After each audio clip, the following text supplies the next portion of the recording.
حضرت عبداللہ ابن عباس فرماتے ہیں میرے نبی پاک علیہ السلام نے میری تربیت فرمائی، حضور نے میری تربیت فرمائی، اور محبوب پاک علیہ السلام نے فرمایا عبداللہ یاد رکھنا، یہ نوجوان دوست میری بات لکھ لیں، پریشان لوگ میری بات لکھ لیں، جن کے پاس قوت فیصلہ نہیں وہ اس بات کو لکھ لیں۔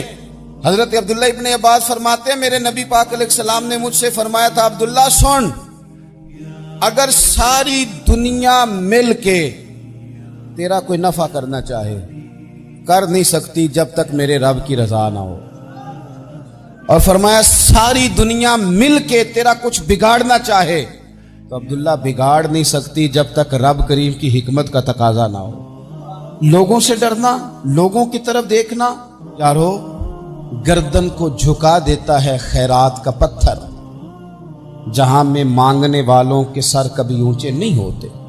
اور اقبال کہتے ہیں غیرت ہے بڑی چیز جہاں تگ و دو میں، پہناتی ہے یہ فقر کو تاج سردارا۔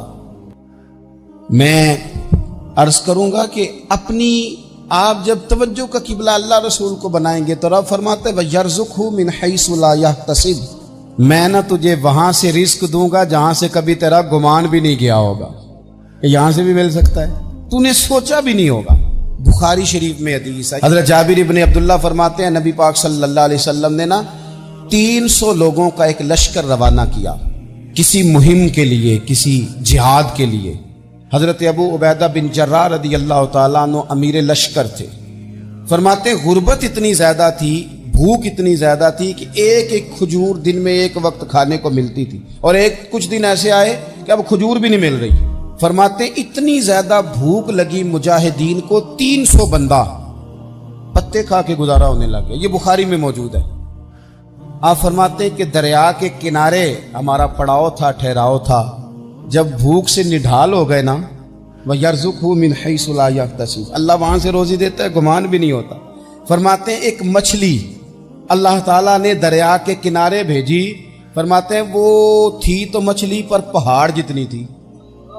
بخاری میں لفظ ہیں، حضرت جابر ابن عبداللہ رضی اللہ تعالیٰ عنہ فرماتے ہیں 300 آدمی 18 دن تک اس مچھلی کو کھاتے رہے، مچھلی ختم ہی نہیں ہوئی۔ مچھلیاں نہیں، مچھلی کہتے ہیں 18 دن 300 بندہ کھاتا رہا، مچھلی ختم ہی نہیں ہوئی۔ اور فرماتے ہیں کہ اس کی ہڈی نکال کے، کانٹا کہیں گے آپ اپنی زبان میں، کہتے ہیں وہ نکال کے تو اس کو کھڑا کیا جب، تو اونٹ کجاوے سمیت اس کے بیچ سے گزر جاتا تھا، 2 اس کے کانٹے جوڑے۔ فرماتے ہیں وہ اس کا گوشت ہم کھاتے تھے اور اس کی چربی بطور تیل کے ہم جسموں پہ ملتے تھے، بیماروں کو اس سے سکون آتا تھا، تندرستی شفا ہوتی تھی۔ فرماتے ہیں ہم کھایا بھی ہم نے، اور کچھ لے کے ہم مدینے بھی گئے، اور قربان جائیں نبی پاک نے بھی اس میں سے کھایا۔ ہم نے عرض کی حضور یہ معمہ کیا ہے، یہ ماجرا کیا ہے؟ تو محبوب نے فرمایا تمہارے پاس غذا نہیں تھی، رب نے تمہارے لیے بندوبست کیا ہے، اللہ نے تمہیں دیا ہے۔ اس پر ایک اور بات عرض کر دوں، صحیح بخاری سے، مسلم سے ایک اور بات، کچھ چیزیں ایسی ہیں جن سے اللہ کی مدد آتی ہے، مدد ملتی ہے۔ ایک چیز ان میں سے ایسی ہے جس سے بہت مدد نازل ہوتی ہے، وہ ہے کہ جب رب آپ کو دے تو پھر آپ بھی اس کے رستے میں دیں، پھر مدد آتی ہے، پھر اور آتا ہے۔ بخاری مسلم میں حدیث ہے، یہ زیادہ ہی توجہ طلب امر ہے، اس پر آپ غور کریں گے۔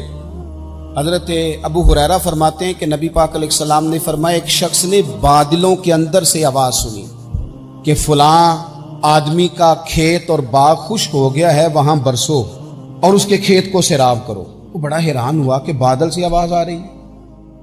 پھر اس نے دیکھا کہ ایک پہاڑی پر بارش ہوئی، وہ بادل وہاں برسا، پھر نالیوں سے ہوتا ہوا پانی ایک طرف چلا، تو جس نے آواز سنی تھی حضور بیان کر رہے ہیں، وہ بھی پیچھے پیچھے چلا کہ پانی کدھر جا رہا ہے۔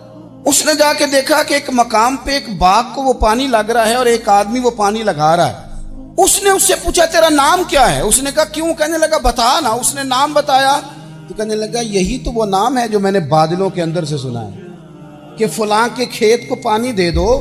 اس نے کہا یار تو کیا عمل کرتا ہے کہ اسپیشل تیرے لیے بارش برسے؟ یہ بخاری پڑھ رہا ہوں، سیاستہ سے حدیث عرض کر رہا ہوں۔ اس سے پوچھا تو کیا کام کرتا ہے کہ جناب اللہ تبارک و تعالیٰ کا حکم کرم آیا کہ خاص تیرے لیے پانی برسے اور تیرے کھیت کو سیراب کرے؟ تو اس نے کہا چھوٹا ذمہ دار ہوں، پر جب فصل اگتی ہے تو 3 حصے کرتا ہوں، ایک حصہ اپنے بال بچوں پہ، بہن بھائیوں پہ خرچ کرتا ہوں، ایک حصہ پورا، اور ایک حصہ دوبارہ کاشتکاری پہ لگاتا ہوں، اور تیسرا حصہ خالص میں نے مسکینوں، یتیموں اور غریبوں کے لیے رکھا ہوا۔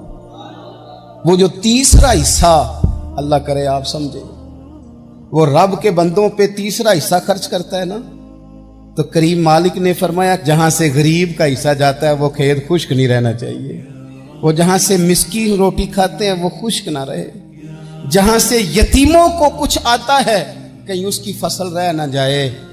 میں اور آپ بھی اگر اپنے مال میں مسکینوں، یتیموں، غریبوں کے حصے رکھ لیں گے تو فصلیں خشک نہیں رہیں گی، ان کے اندر تازگی آئے گی، نور آئے گا، کرم آئے گا، خاص کر خدا کی رحمت برسے گی۔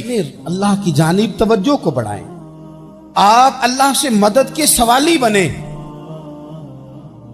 ترمذی کی ایک حدیث ہے، میں آپ کو زندگی کا تجربہ بتاتا ہوں کہ جب میں بڑا پریشان ہوتا ہوں تو یہ والی روایت کھول لیتا ہوں، مزہ دیتی ہے۔ میرے نبی پاک علیہ السلام نے فرمایا اپنے دکھ سیٹھوں نوابوں کو نہ کہنا، مالداروں کا نہ کہنا، ورنہ اللہ تمہیں کبھی غنی نہیں کرے گا۔